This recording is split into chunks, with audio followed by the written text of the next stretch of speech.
Good morning, everyone. So today I'm going to set up my new welder. I have traditionally been Team Blue. I've had a Miller Trailblazer for a while. I wanted to replace it, and unfortunately right now there's really not much available, and I really wanted to get something new under warranty if possible. So what I was finding was delayed shipping dates. Some things not even come out until November. So I decided to go with the Ranger. I've welded with Lincoln before too, and for stick, honestly I think Lincoln is one of the best.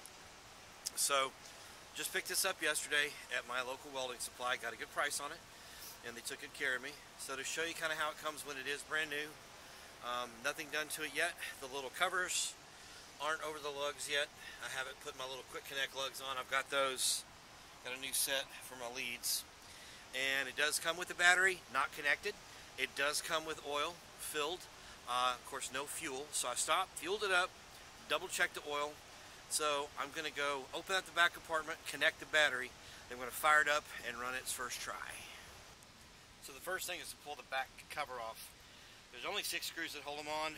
They got little 3/8 self-tapping sheet metal screws. So quick ratchet will pull these off real fast. Okay, I lied. There's 8 screws, not 6. There's 2 more forward on the sides, but let's pop this back cover off. See the back of the engine. You can see where the battery's mounted down here. Let me pop the negative terminal on. We should be good to go.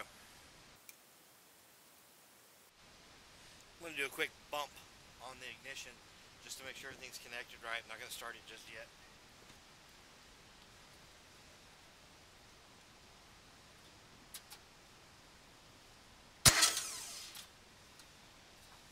Okay, we are ready to fire it up. Let me button up this back cover and put the rest of the hardware on the front and we'll get going. One more quick thing I want to do. This access panel right here for some reason doesn't have a latch where you can quick open it. But from the top, the air filter area, that's where all the paperwork and parts were stashed, was down in here. So I'm going to pull this cover off real quick because I saw a little warranty tag hanging out. I'll make sure there's no other paperwork or junk up in there. It could get caught in the motor or cause a problem for me. It looks like it only has the one tab that retains it. I could be very wrong. Well, it is a little bit more complicated to get it off. However, I can look down in there and see there are no other parts, so I'm going to go ahead and button that back up. But definitely check in there. There was a whole bunch of little stuff in there. The covers for the lugs, a bunch of different owner's manuals and warranties and tags, so do check that area. So the next part is to connect the lugs. I use the Lenco type quick connects. You can just connect your leads right on here if you want, either way.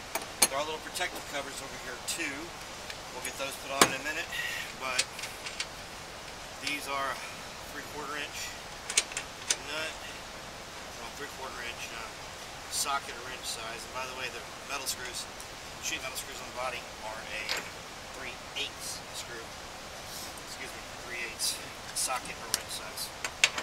So, button these down and we're good. So the next little bit of the rubber covers that go over these to kind of just generally help protect them. 2 screws here, plate behind it, rubber cover, then the plate, then the screws. And again, 3/8. And by the way, you see me using an impact. These are sheet metal screws. I'm not cranking them down. I use this all the time. I'm pretty familiar with it.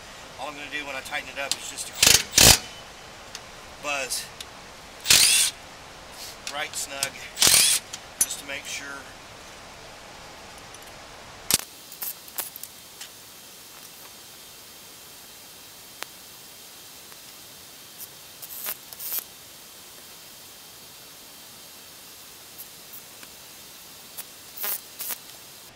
And one more part to put on is the exhaust diverter, and obviously want to keep rainwater out of your spout. I'm in Texas if it ever rains again.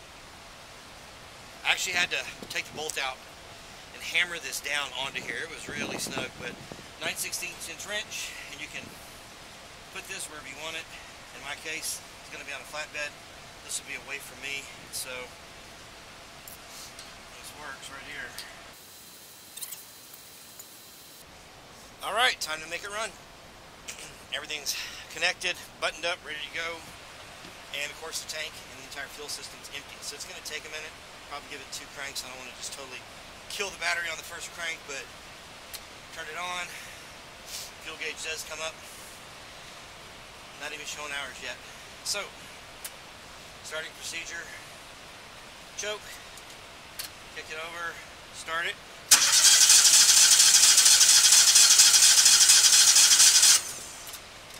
Give that a second. Hopefully that pulled some fuel in. Here we go.